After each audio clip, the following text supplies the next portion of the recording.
About what does a woman actually want in business and in marriage. And I'm going to pepper Angela with some questions on what does a woman want in this aspect. And obviously, if you owned a business or got involved in a business before you got married, that's going to look a little different. If you're like us, who got married, then got into business, that's going to look a little different. Okay, Happy New Year again. James and Angela are back. I think we're 2-3 weeks into the new year, so I hope your goals and your fitness and your dreams, everything are just coming true. I've met a lot of new friends at the gym, and they'll be gone here in probably a couple weeks. All right, that was a bad joke, sorry. But today, Angela and I are going to talk about what does a woman want? What does a woman want? In the words of Noah, and I forget his last name, from the Notebook, what do you want? But today on this little episode, we want to talk about what does a woman actually want in business and in marriage. And I'm going to pepper Angela with some questions on what does a woman want in this aspect. And obviously, if you owned a business or got involved in a business before you got married, that's going to look a little different. If you're like us, who got married, then got into business, that's going to look a little different. So we're going to talk about it kind of from our perspective, right? Give you some thoughts. And Angela's really going to do a lot of talking here because I'm not a woman, contrary to what you can basically identify as these days. I identify as a man, so. Anyway, so we're going to get started and basically just talk about, I've got some notes here. So talk about some specific kind of categories that we came up with and just kind of want to get some maybe details on them.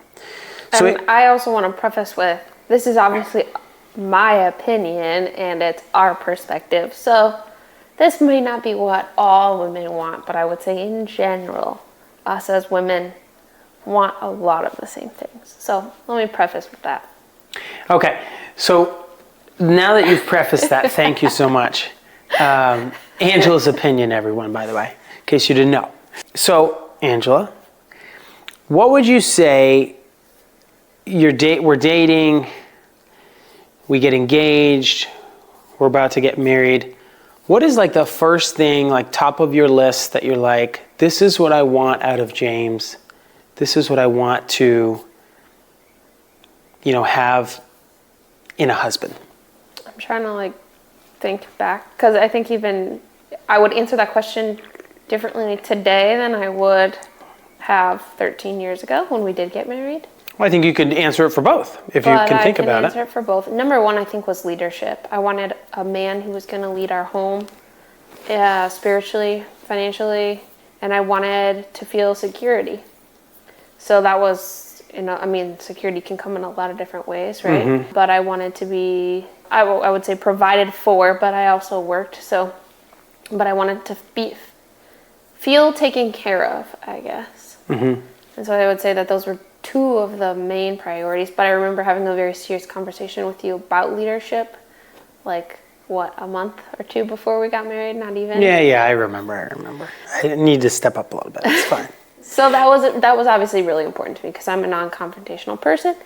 So to have that conversation with you early on, I do remember that, and I still feel like that's important. Do you think that most women, now I'm just thinking, the 3.5 billion women that are on the planet, do you feel that 50% or more of those women would agree with that type of a statement? That you wanted leadership and somebody to provide for you, or security? Yes. Yeah. I feel confident in saying that. If you don't want somebody to lead your family, I don't know. What would you say to the movement of, and I don't want to turn this into politics or anything like that, but what would you say to those women who are like women's rights and women first and all these things, right?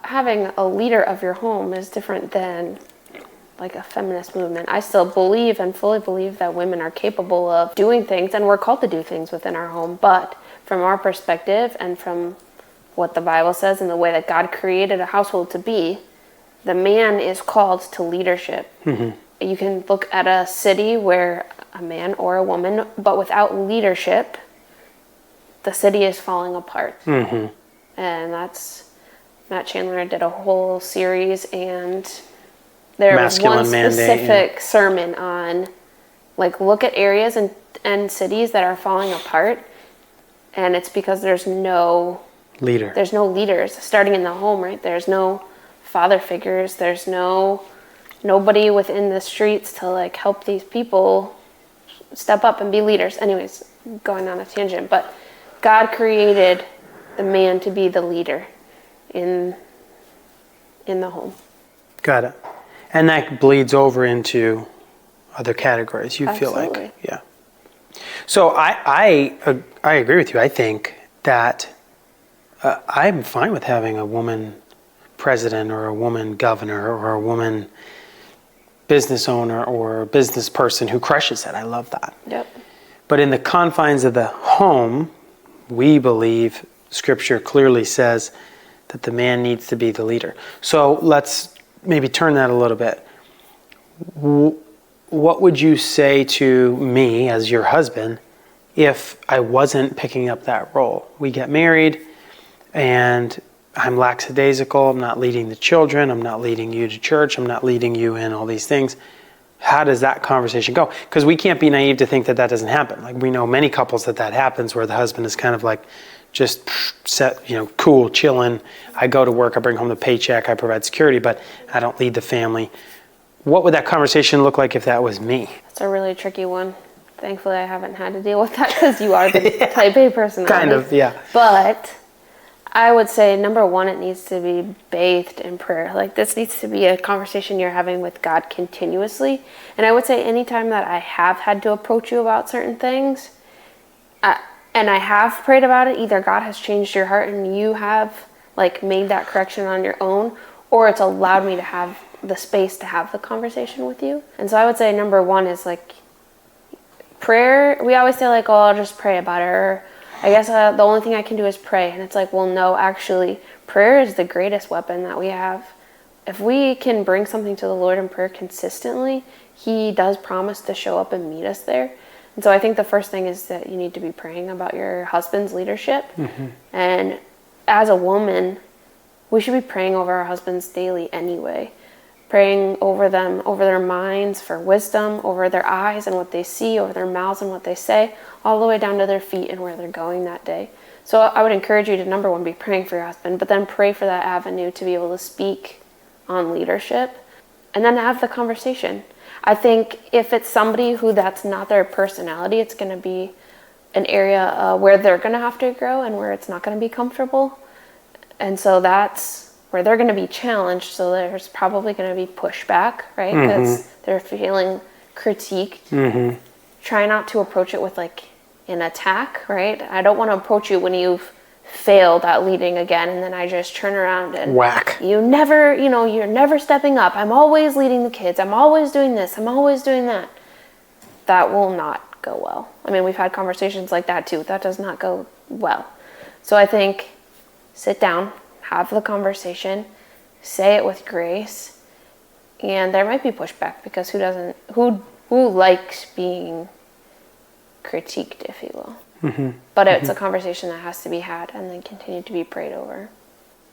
So I think that's really good, and I think there's people that would resonate a lot with that, and I think we know a lot of people like that, and it's just it's sometimes not the husband's natural course of action. Absolutely. To be a leader. Right, or not the wife's natural course to be the more submissive one, right? And so what does that look like biblically? And I think, we have a skewed view of submission sometimes, but figuring out what that looks like for your family within a biblical view, but also like, okay, maybe this looks different for your husband to lead, that looks different than what it looks like for my family, and that's okay. But it needs to be a conversation that's had.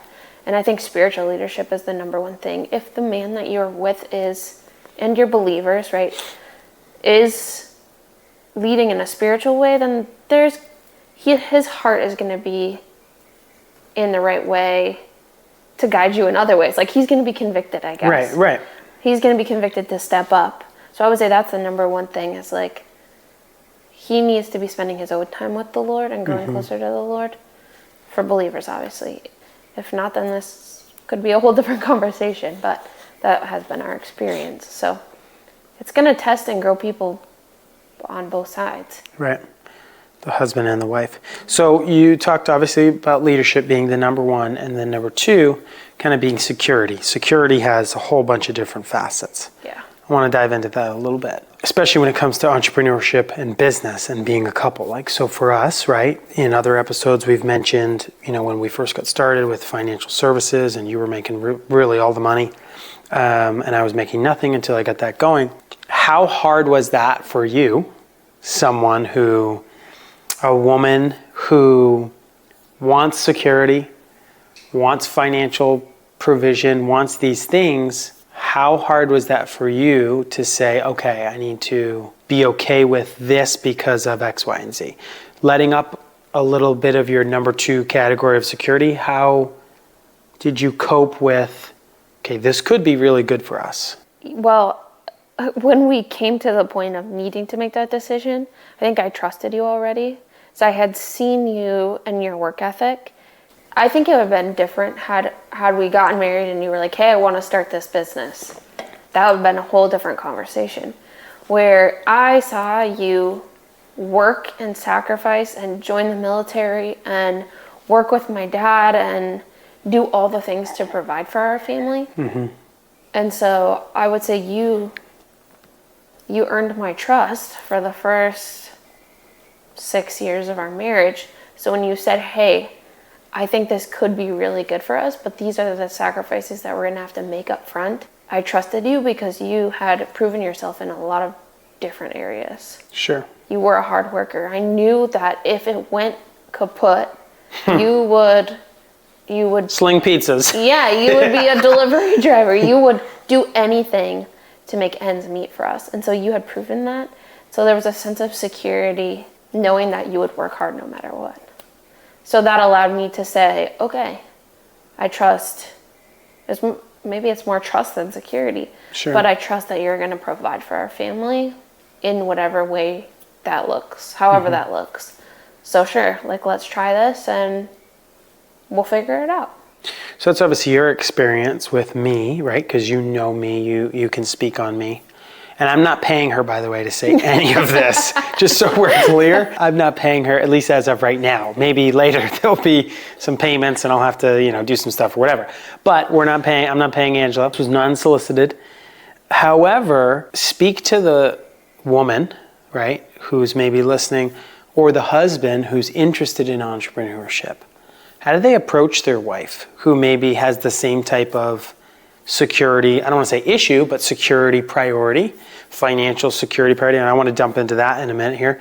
But talk to the wife that's there and the husband that's interested in this entrepreneurial journey or changing jobs or moving states. It doesn't even have to be business. Moving states. How do they, number one, work together on it, but then how do they get over that and say, this could be good for us? I know that's a lot there, but I want you to try to unpack that for maybe somebody who's in that situation right now that wants to take this jump, but isn't sure how to move forward. Well, for the wife, I think that it's hard to speak on somebody else's circumstances because I know so many people in so many different circumstances where the husband maybe wants to try a different job, but maybe it's out of he's failed at these other 6 jobs. Sure. So maybe there's not a ton of trust there. There's not a lot of trust there. And so I would understand where she would be like, well, actually, you're not going to go do this thing on your own because you haven't proven anything. Sure. It would be a lot harder if that was the boat that we were in, and I know people in that boat. And so I can't imagine that feeling. I would say, maybe this is their shot, right? What else do you have to lose at this point if that is the case? But if I can just cut you off for a quick second, I love that scenario. But how do you de-risk that type of a scenario? Maybe they get into a partnership with someone. Yeah. Right? For example, we're literally right now looking for owner-operators to help de-risk us and give someone else an opportunity, not to give them total control, but to give them an opportunity to be an owner, to be an equity owner in a business, participate in the profits, have a salary so they can taste some of that. So, I mean, that type of an individual, if they're listening, and I don't know who they are, but it's like, if you want it bad enough, Yeah, you'll find a way that will work for your family and that will work, for yourself. So anyway. In that same situation, you have to be bought in, right? Correct. There's no quitting. You can't quit. That's what I would say, like, the basis is like, you have to prove, whether it's woman proving to her husband or husband proving to his wife or whatever the situation, you have to prove that you're bought into this situation, right? So there has to be a layer of trust there. Like, you're going to make this work. We're going to do this together. We're going to figure it out. So I would say to whoever it is, like, you have to, in a sense, in some way, prove yourself. I just think that's kind of, you have to be a man of your word. I love that. That's good. You can't keep telling your spouse both ways, right? You can't keep saying, oh, I'll do that. I'll be better at that next week. I'll do that part, I know I have to get better at that. But like, there's no action behind it. She doesn't like that. So what a woman wants is trust that you're going to follow through as a man and complete whatever you said you're going to do. Yeah, be a man of your word, or be a woman of your word. I think it can go for wives too, right? Right, but we're focused on the women here. This is what does a woman want. We're going to cover what does a man want. You to be. Yeah, we're going to cover what a man wants on the next episode. Okay. That's not going to be for kids. I feel like men want that too, but yes, women want men who are men of their word. If you say you're going to work for our family, then go do it. Put some action behind that. If you say you're going to better yourself, put some action behind it. I don't even know if that answered your actual question. Well, that was kind of the woman's side, right? Of kind of like getting into a business or taking that leap. We were just talking about taking leap, and you trusted my work ethic, right? So you were like, okay, I think I trust that he's going to make this work no matter what. What about the guy? On the guy's side. And what about maybe they haven't failed 17 times and they want to start this new gig or new business or this new move or what have you? Go for it. Okay. That's what a woman wants. You heard her, men. Just go for it. I mean, in some ways, right? Like, you can't be a bean counter forever. You need to you need to take action. Okay, a lot of action, people. Jump in the water. This is. I mean, for me, that's my personality, though. Is I don't like somebody who's like, well, maybe we'll do that. That's how I am. So I need somebody who's like all in. I know. I'm working on it. She's working on it. Don't worry. We're going to cover this on what a man wants. Next episode. So yeah, I would say if you can only analyze and go through scenarios so many times. If it's something that you want to do, you'll figure out a way to go do it. I've always kind of believed that, I think, but we have proven it to be true. Obviously, for us, the Lord needs to be a part of that, but as we seek Him and we continue to doors open, we're kind of like, well, let's go see what's the worst case scenario in this scenario, and can we handle that? Yes. We can handle it. Yes, that's the answer. Yes. So, talked a little bit about the security, talked a little bit about the leadership, talked about, how our little story was jumping in. Let's talk about the financial security.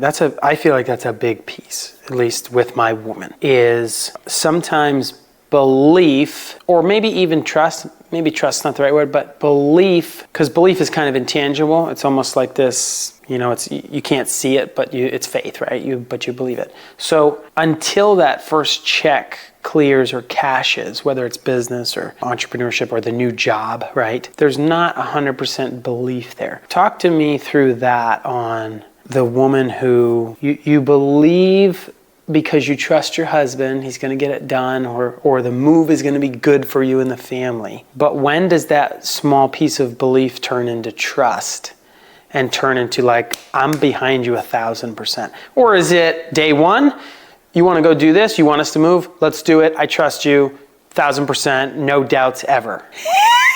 I didn't think so. I don't think most women are that way. No, yeah, I think there had to be that financial security. But again, but don't get me wrong, there was a lot of questions in the back of my mind.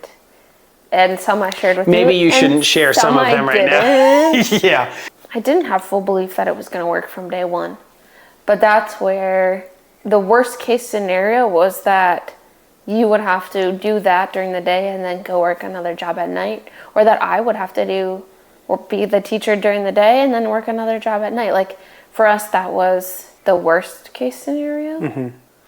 We didn't have kids, mind you, either. We didn't have children at that time, which we were trying to have children. So looking back, it's like, well, maybe that was part of the reason God didn't give us allow kids. it at that time, so that, I don't know, we could start down that path. But the word that was, to me, that was always running through my head, was like, well, if that doesn't work out, here are the 5 things I'm gonna do.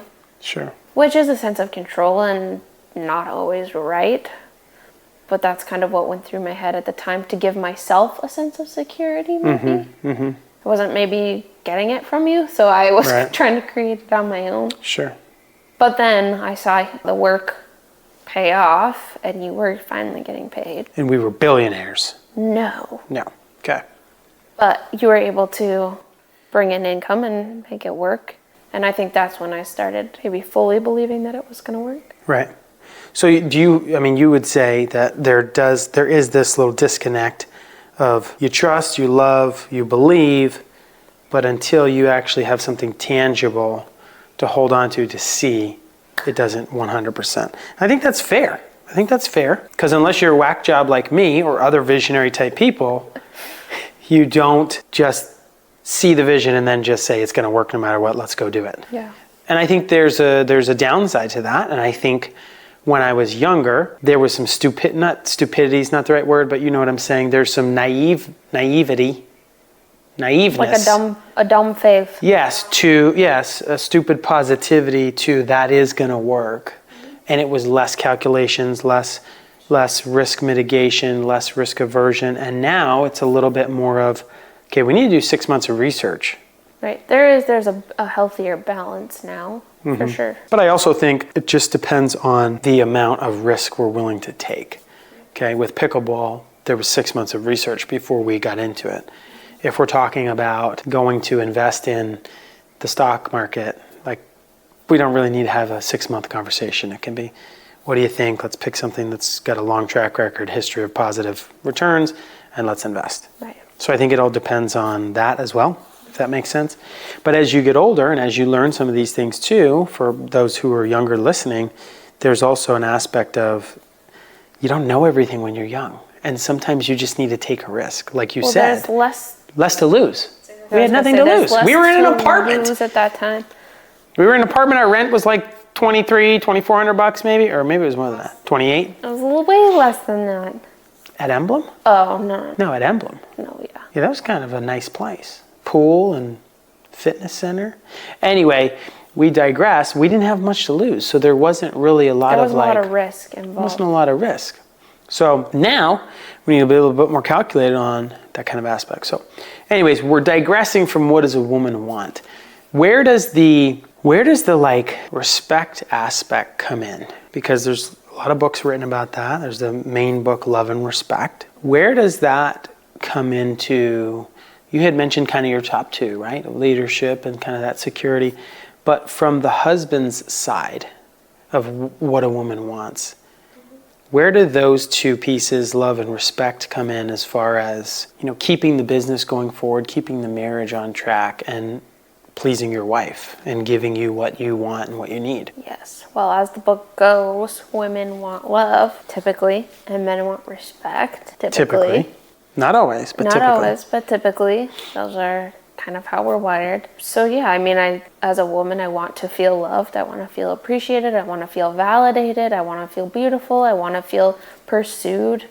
I want to feel all of those things that love kind of encompasses in this book. But do you feel like it comes from those two main things that are like top of your mind? And again, I didn't give you 45 minutes to prepare 17 notes on what is actually the most important to you. So yeah. I get that. But do you feel that love comes in when you're being provided for, you're feeling secure, and you're being led? Yeah, absolutely.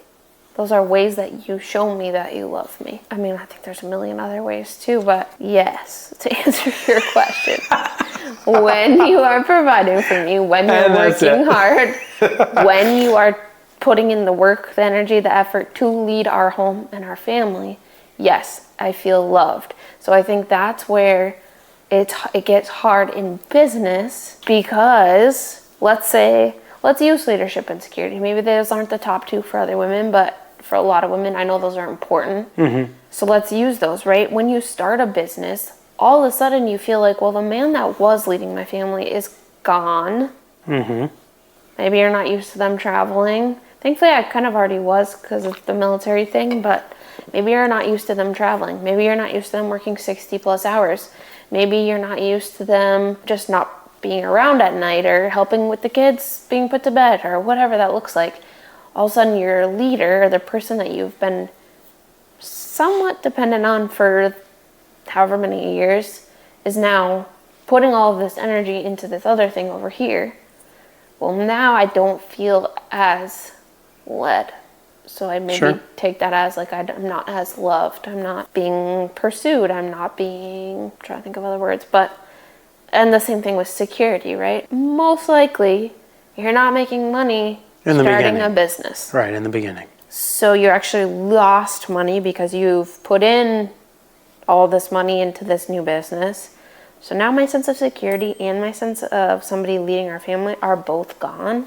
Sure. Or this idea that they're gone, right? They've when been in crippled. Reality, you are loving me even more so because you're trying to give me this life, right? So in your mind, you're thinking, I am loving her. Right.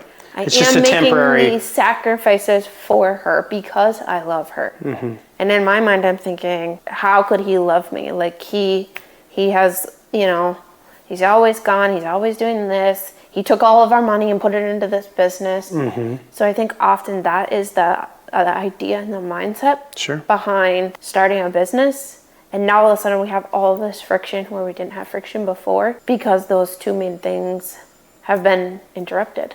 Yeah.